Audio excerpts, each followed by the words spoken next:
चली बर्तमान संगठन सृजन प्रक्रिया समग्र भारत वर्ष सब राज्य चली विभिन्न जगार विभिन्न प्रकार निष्पत्ति परिवर्तन हवार निष्पत्ति तेणु जहाँ कांग्रेस पार्टी हाइकमांड कर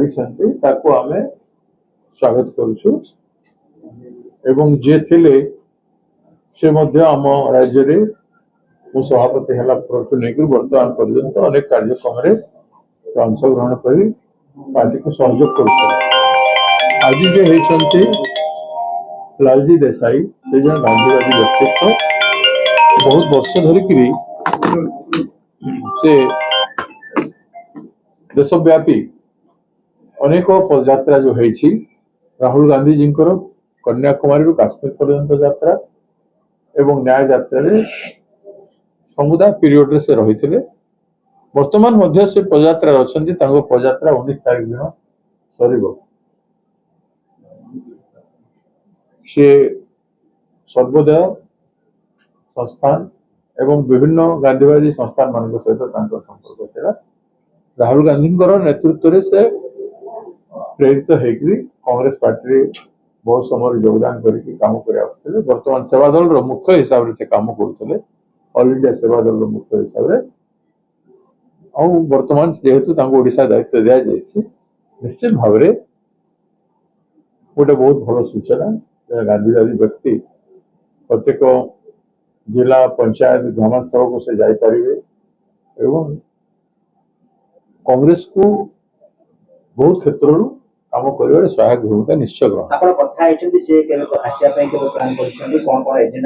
सी पदयात्रा अच्छा तथापि भी कार्यक्रम को आसी पारती 2 तारीख रु 2-3 आम जिला कमिटी गुड़ाक संख्या अच्छे एआईसीसी सीडब्ल्यूसी जे स्पेशल इनवाइटेड एवं संगठन समग्र जिला भारत वर्षर सब जिला डीसीसी को जे निरीक्षण कर प्रवीण लीडर ऑर्गेनाइजेशनल सेक्रेटरी अच्छा श्रीयुक्त केशु वेणुगोपाल सांगे से आसुँच 2-3 तारीख 2-3 तारीख संगठन प्रत्येक डिस्ट्रिक्ट संपर्क में तर्जमा करेंगे तेणु समस्त डिस्ट्रिक्ट प्रेसिडेंट मान को आम 2-3 तारीख डाक भितर मझे से गोटे दिन आसी पारती लालजी देसाई जी एवं पदयात्रा सरला फिर सर किंतु गोटे चर्चा होता जे विशेष सभापति सहित प्रभारी पड़ानी जो प्रभारी की परिवर्तन करागला कारण आप विभिन्न चर्चार किसी मूल्य ना से सब चर्चार कौन मूल्य अच्छे आम सब कम सुंदर भाव कर सहयोग कर आज से रही ना बोली आम किए आमको प्रोवोकेट कले कौन कहीदेव किए कौन कौटू कान आपण शुणी क्या पचारे हम कि सर संगठन को जेहेतु एआईसीसी गुरुत्व दौर बर्तमान जेहेतु कांग्रेस 26 वर्ष नहीं आपको गुरु दायित्व विभिन्न जिला बुलून विभिन्न कार्यक्रम कर प्रभारी परिवर्तन हो पीसीसी को आउ गोटे नुआ रूप देवाई एआईसीसी चाहूँगी कि आपण मैंने सदा बेले मत 2-3 मास रू बाहर कर सारे पीसीसी प्रेसिडेंट आपण मैंने जानवा कथा मु भारत वर्ष 17-18 राज्य काम कर शेष समय मो निज जिला राज्य मु कांग्रेस करने आसी आपण मान जरिया किसी लोक विरोधी पक्ष वाले गोटे परिस्थिति सृष्टि करने चाहते सभापति बाहरी ए सभापति बाहरी ये जिनस पाऊना गोटे सभापति कर 3 वर्ष तो मिनिमम रही आ छड़ा इत क्रियाशीलता आपण मान देखी जी मास को एक्टिविटी होउछि आपण मान कवर करते से क्रियाशीलता जो होउछि पार्टी सेटा ही ए सब न्यूज करने आपण मान को लोक प्रवर्तन कांग्रेस बढ़ुछि कांग्रेस को आउ भाईबुल लोक मैंने न आसतु केमती से षड्यंत्र भी कर पारती भाईबुल लोक मैंने आसुंच देखुंत आहरी बहुत लोक आसवे कांग्रेस फर्स्ट पंचायत राज इलेक्शन रे कांग्रेस बहुत भल कर ଏବଂ 2029 କଂଗ୍ରେସ ପାର୍ଟିର ଆହୁରି କେତେ ବ୍ୟାପକ କାର୍ଯ୍ୟକ୍ରମ ଆମର ସଂଗଠନ ନଥାଇକି ଆଜି ପର୍ଯ୍ୟନ୍ତ ଆମେ ଯାହା ଖେଳ ଦେଖି ଏବେ ସଂଗଠନ ହେଇଗଲାଣି ସବୁ ବ୍ଲକରେ। ତାପରେ ଯୋଉ ଆନ୍ଦୋଳନର ସ୍ୱରୂପ କେମିତି ହବ ଆପଣମାନେ ଦେଖିବେ। ଆପଣ ଯେତେ ଦେଖିଛନ୍ତି ଟ୍ରାଏଲ ଥିଲା, ଏବେ ଯୋଉଟା ହବ ମେନ୍ ହବ। ସାର୍ ଆପଣ ତ କହୁଛନ୍ତି କଂଗ୍ରେସ ଦୂର ହବ, କିନ୍ତୁ ଗତକାଲିଠାରୁ ଗୋଟେ ରାଜ୍ୟ ରାଜନୀତିରେ ଚର୍ଚ୍ଚା ହଉଛି ଯେ ଆଗକୁ ବିଜେଡି ମେଣ୍ଟ ହବ ଏବଂ କଂଗ୍ରେସ ତାକୁ କେମିତି ଟ୍ୟାକେଲ କରିବ। ବିଜେପି ମେଣ୍ଟ ହେଇଯିବ ତାହେଲେ ତ ଲୋକେ କଂଗ୍ରେସ ମୁହଁ ହେଇସାରିଛନ୍ତି, ଆହୁରି ଜୋରରେ ହେବେ। କଂଗ୍ରେସ ସଡ଼କରେ ଆହୁରି ଗରମ କରିବା ତାକତ ରହିଛି। ଆଜି ଡେଟ୍ରେ ଆମେ ଯେତେ କରିଛୁ ଆଜି ପର୍ଯ୍ୟନ୍ତ ତାର 2 ଗୁଣ ଶକ୍ତି ଆମେ ପ୍ରଦର୍ଶନ କରିବାର କାପାସିଟି ଅଛି। ଆପଣ ଦେଖିଲେ ଆମର ଏଠି ସମ୍ବଲପୁରରେ ଆମର ପ୍ରୋଗ୍ରାମ କେମିତି ହେଲା ଦେଖିଲେ। ସମ୍ବଲପୁର ଆମର କିଛି ଥିଲା, କିନ୍ତୁ ସମ୍ବଲପୁର ହେଲା ପରେ ୱେଷ୍ଟର୍ଣ୍ଣ ଓଡ଼ିଶାରେ ବର୍ତ୍ତମାନ ବ୍ୟାପକ ସଂଗଠନ ଚାଲିଛି। ଆମେ ଯେତେ ଜିଲ୍ଲା ମାନଙ୍କର ବିଭିନ୍ନ କାର୍ଯ୍ୟକ୍ରମ କରୁଛନ୍ତି ତାର ରିପୋର୍ଟ ଆପଣ ଦେଖନ୍ତୁ, ପାର୍ଟି କେମିତି ସକ୍ରିୟ ଅଛି ସବୁ ଜିଲ୍ଲାରେ। ଏବଂ ରାଜ୍ୟରେ ମହିଳା ରେଡି ବଡ ବଡ 2-2ଟା ମହିଳା ରେଡି ହେଇଥିଲା, ଆପଣ ଦେଖିଛନ୍ତି କେବେ ହେଇଥିଲା? ସେଠି ଗୋଟେ ମହିଳା ରେଡି ହୁଏ। ବିଧାନସଭା ଘେରାଉ ଆପଣ ଦେଖିଛନ୍ତି।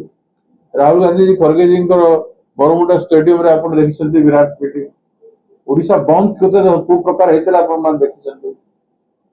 ଆପଣ ଜାଣି ଶୁଣିକି ପ୍ରଶ୍ନ ପଚାରୁଛନ୍ତି କନଫ୍ୟୁଜନ ପବ୍ଲିକରେ ସୃଷ୍ଟି କରିବା ପାଇଁ। This is not good journal. I like you all. ମୁଁ ସଦାବେଳେ ଆପଣମାନଙ୍କୁ ପ୍ରେରଣା ଦେଇଛି, ମୁଁ ଚେଷ୍ଟା କରୁଛି ଆପଣ ଭଲ କରନ୍ତୁ, କିନ୍ତୁ ମୋଟିଭେଟେଡ ନ୍ୟୁଜ ଯୋଉଟା କି ମାନେ ବିପକ୍ଷ ପାର୍ଟି ଗୋଟେ ତିଆରି ହଉଛି, ସେଇ ପାର୍ଟିକୁ ସହଯୋଗ କରିବା ପରିବର୍ତ୍ତେ ତିଆରି ହଉ ବୋଲି ଘଟଣା ଆମକୁ ଟେକିକି କହିବାର କିଛି ଦରକାର ନାହିଁ। ଆମକୁ ଅଯଥା ଟେକିବାର କିଛି ଦରକାର ନାହିଁ। ଯେତିକି କରୁଛୁ ସେତିକି ଦୟାକରି ଆପଣମାନେ କଭରେଜ ଦିଅନ୍ତୁ, ଭଲ ହବ। ମୁଁ ସେ କଥା କହିପାରିବିନି କାହା ହାତ ଥିଲା, ନିଶ୍ଚିତ ଭାବରେ କାହାର ନା କାହାରି ହାତ ଥିବ। ପ୍ରେସର କିଏ ନା କିଏ କରିଥିବେ। ବିଧାୟକ 15 ଜଣ ଲେଖିକି ଦେଲେ, ମାନେ କାହିଁକି ଦେଲେ ସେଟା ହଉଛି ପ୍ରଶ୍ନ। ତାଙ୍କରି ବିଧାୟକ ମାନେ କାହିଁକି ଦେଲେ ପ୍ରଶ୍ନ। ତ ସେଇଟା ସେମାନେ ଦେଇ ସାରିଲା ପରେ ବି ତାଙ୍କୁ କାହିଁକି କରାଗଲା ସେଇଟା ଏ 2ଟା ପ୍ରଶ୍ନର ଜବାବ ନିଶ୍ଚିତ ଭାବରେ ସରକାର ଦେବା କଥା, ପଦକ୍ଷେପ ନେବାର ଆବଶ୍ୟକତା ରହିଛି। ଏବଂ କାହିଁକି ବିଧାୟକ ମାନେ ଆପତ୍ତି କଲା ପରେ ତାଙ୍କୁ ଦିଆଗଲା, ସେଥିପାଇଁ ତ ପ୍ରଶ୍ନ ଲେଖା। ସେଥିପାଇଁ ତ ଏ ଯୋଉ ବହିରେ ପ୍ରସ୍ତୁତିରେ ଏତେ ବଢିଆ 1700 ଭୁଲ ବାହାରିଲା, ଆହୁରି ବି ଭୁଲ ଅଛି। ତେଣୁ ସେ ବହିକୁ ଏବେ ତ ତାକୁ ସଂଶୋଧନ କରିବା ପାଇଁ ଏଡିସନାଲ ବହି ପ୍ରିଣ୍ଟ କରିକି ତାକୁ ସଂଶୋଧନ କରିକି ଯଦି ଟିଚର ମାନେ ପଢେଇବେ ତାହେଲେ ଶିକ୍ଷା ହବ ନାହିଁ। ସମ୍ପୂର୍ଣ୍ଣ ଆମୂଳ ପରିବର୍ତ୍ତନ କରିକି ନୂଆ ବହି ଆସିକି ବଣ୍ଟା ହବ, ତାହେଲେ ଠିକ। ତାଙ୍କ ଦଳ ଭିତରେ ତାହେଲେ କିଏ ଷଡ଼ଯନ୍ତ୍ର ଯୋଗତା ମୁଖ୍ୟମନ୍ତ୍ରୀ କହୁଥିଲେ ସତ କଥା? ପୁଣି ସେ କଥା ଭାଇ, ମୁଁ ତାଙ୍କ ଦଳ ଭିତର କଥା କହିବାର ନେତୃତ୍ୱ ନୁହେଁ, ମୁଁ ତାଙ୍କର ପ୍ରବକ୍ତା ନୁହଁ ଯେ ମୁଁ ତାଙ୍କ ଦଳ କଥା କହିବି। ସେଇଟା ଆପଣ ତାଙ୍କୁ ପଚାରନ୍ତି, ହ୍ୱାଇ ଇଜ ଦିସ୍। ତାଙ୍କୁ ଜେରା କରନ୍ତୁ, ତାଙ୍କର ନେତା ମାନଙ୍କୁ ପ୍ରଶ୍ନ କରନ୍ତୁ, ଯୋଉମାନେ ଡିସିଜନ ମେକର ଅଛନ୍ତି, ତାଙ୍କର ପାର୍ଟି ପ୍ରେସିଡେଣ୍ଟ, ତାଙ୍କର ବଡ ବଡ ଷ୍ଟେକ୍ ହୋଲ୍ଡର ଯୋଉମାନେ ଅଛନ୍ତି, ତାପରେ deputy prime minister, chief minister ମାନେ ଅଛନ୍ତି, ମୁଖ୍ୟମନ୍ତ୍ରୀଙ୍କୁ ପଚାରନ୍ତୁ, ତାଙ୍କର ଯେତେ କାର୍ପଟଦାର ଅଛନ୍ତି ତାଙ୍କୁ ପଚାରନ୍ତୁ। ସାର୍ ଗୋଟେ ବଡ ପ୍ରଶ୍ନ ହଉଛି ଯେ ରାଜ୍ୟରେ ପ୍ରଥମରୁ ଅଷ୍ଟମରେ ତ୍ରୁଟି ହେଲା, ଲାଗୁନି ବିରୋଧୀ ନିଷ୍କ୍ରିୟ, କାରଣ ଏତେ ବଡ ଇସ୍ୟୁ ଏତେ ବଡ ଇସ୍ୟୁକୁ ଆମେ ବାରମ୍ବାର ଉଠେଇଛୁ। ଏଜୁକେସନ ମିନିଷ୍ଟର ଘର ଘେରାଉ କରିସାରିଛି। ଆମ ସାମ୍ନାରେ ଇସ୍ୟୁ ପରେ ଇସ୍ୟୁ ଗୋଟେ ଗୋଟେ ଇସ୍ୟୁ ଆସୁଛି, ସବୁ ଇସ୍ୟୁରେ ଆମେ ରିଆକ୍ଟ କରୁଛୁ। ତେଣୁ ସେ ଇସ୍ୟୁକୁ ଆମେ ଛାଡି ନଉ। ପ୍ରଶ୍ନପତ୍ର ଏବେ ବି ଡିମାଣ୍ଡ କରୁଛୁ। ଏଇଟା ଗୋଟେ ବହୁତ ବଡ ଇସ୍ୟୁ, ଆମେ ଛାଡି ନଉ। ନିଟ୍ ଇସ୍ୟୁ ବି ଆମେ ଛାଡି ନଉ, ଏ ଇସ୍ୟୁ ଆମେ ଛାଡି ନଉ, ମହିଳା ଇସ୍ୟୁ। ଏ ସବୁ ଇସ୍ୟୁକୁ ନେଇକି ଆହୁରି ବଡ କାର୍ଯ୍ୟକ୍ରମ ଆସନ୍ତା ଦିନରେ ହବ, ଯୋଉଠି ଏବେ ଯଦି ଲଜିକାଲ ଏଣ୍ଡିଂକୁ ନେବେ ନାହିଁ, ଏ ସବୁ ଇସ୍ୟୁକୁ ନେଇକିରି ଆସନ୍ତା ମାସରେ ନିଶ୍ଚିତ ଭାବରେ ଗୋଟେ ବଡ କାର୍ଯ୍ୟକ୍ରମ ହବ। ଯଦି ଏମାନେ ତାକୁ ଆଲାଉ କରିବେ, ସେ ଇସ୍ୟୁକୁ ଲଜିକାଲ ଏଣ୍ଡିଂ ନେବେ ନାହିଁ।